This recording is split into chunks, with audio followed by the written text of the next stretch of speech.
Greer Industries, taking environmental protection to the extreme and raising the bar in supporting our natural resources. To help ensure the protection of Hellhole and Schoolhouse Cave, Greer relies on the expertise of Extreme Endeavors, who designed, installed, and continuously monitors one of the world's most sensitive microclimate monitoring systems known.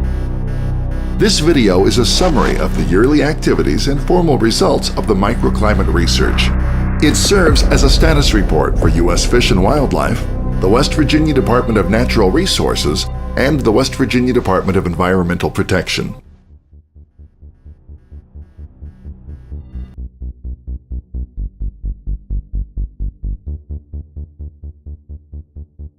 Every year there are system improvements and maintenance needs for the cave monitoring system. During the 2013-2014 reporting period, the Environmental Monitoring System, or EMS, was developed by Extreme Endeavors. EMS is a software solution that automatically retrieves and stores data in a central database and provides analysis, data visualization, and reporting functionality. The web-based EMS server software provides full functionality accessible from anywhere in the world. The complimentary phone app enables continuous monitoring of the caves even when away from the office.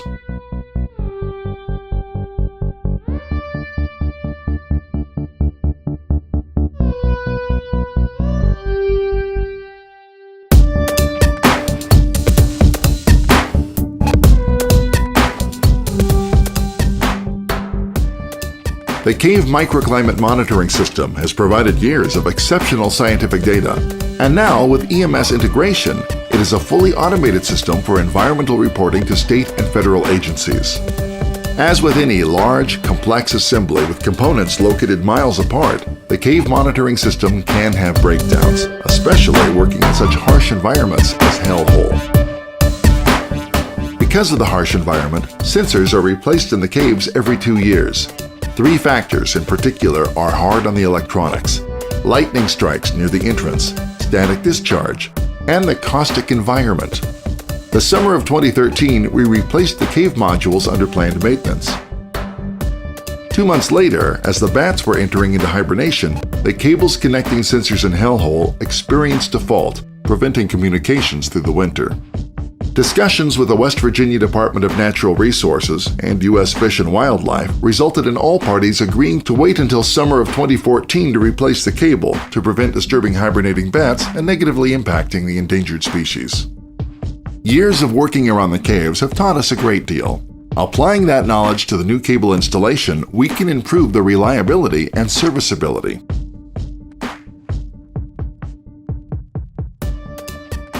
Currently, Hellhole uses a daisy chain topology for the 485 network, which links modules in series. In this configuration, a single fault can potentially cause a catastrophic failure for the entire system. The new installation will use a star topology, which links the modules in parallel. In this configuration, a fault will only affect one cave module.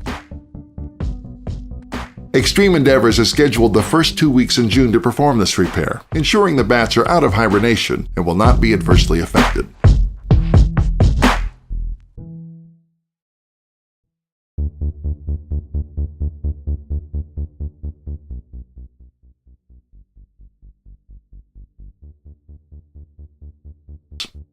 Schoolhouse Cave entrance is owned by the West Virginia Department of Natural Resources.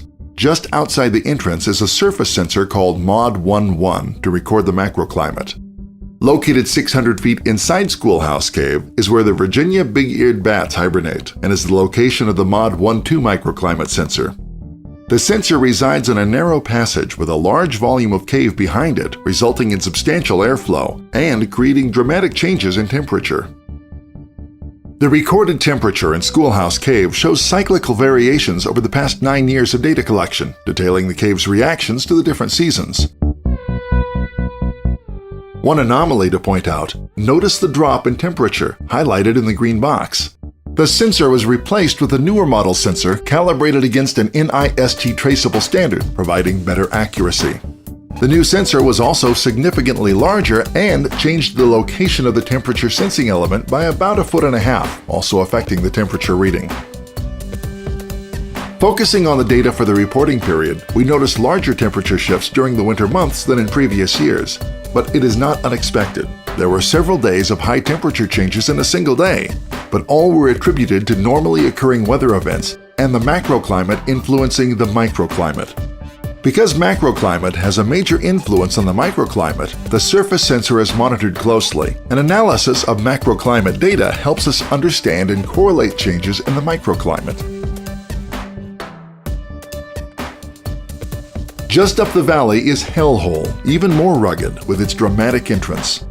Like Schoolhouse Cave, Hellhole has a sensor on the surface known as Mod 2.1. Inside the cave are three sensors: Mod 2.2 monitoring a key hibernation site in a passage going back to the ship room, Mod 2.3 monitoring the Corkscrew passage, which is the main link to the southern extension, then Mod 2.4, the furthest back at the lower Sodalis site, monitoring the hibernation site of the Indiana bats.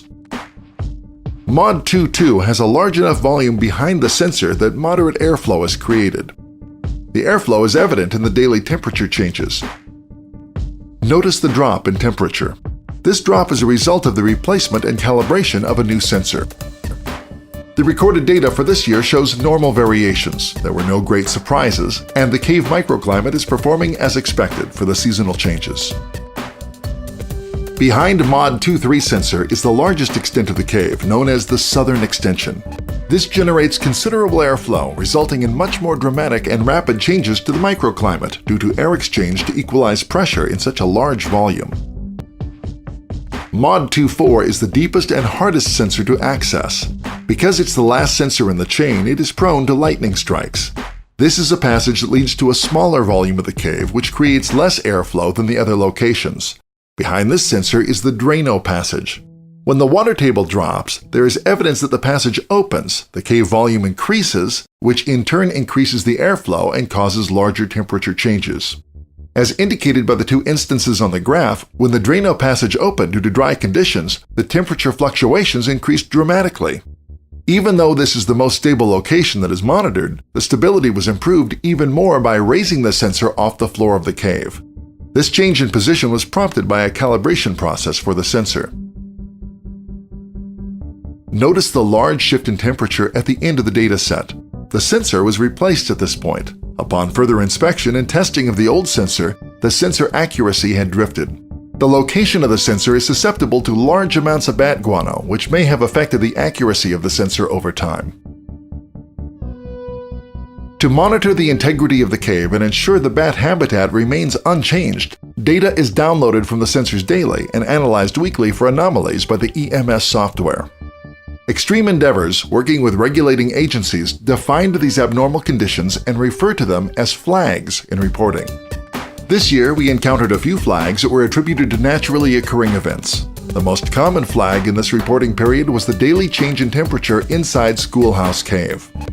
If the temperature inside Schoolhouse varies by more than 4 degrees, a yellow flag is generated.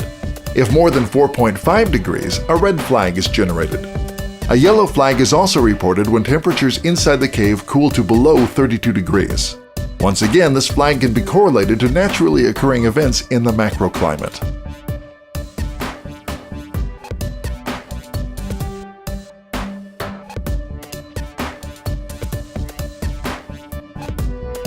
Looking at the average monthly temperatures inside Schoolhouse Cave, we see a decrease in average temperatures from previous years. This can be attributed to changes in the sensor accuracy, as well as changing the location of the sensor. Looking at the macroclimate, we see that the average temperatures outside the cave were lower, which contributed to lower temperatures inside the cave. An important factor in determining the integrity of a cave is to monitor the microclimate change over time. To simplify the trends for temperature, we graph the monthly averages and compare them from year to year. Normal seasonal changes should result in similar patterns for each year. The microclimate averages should correlate with the macroclimate changes.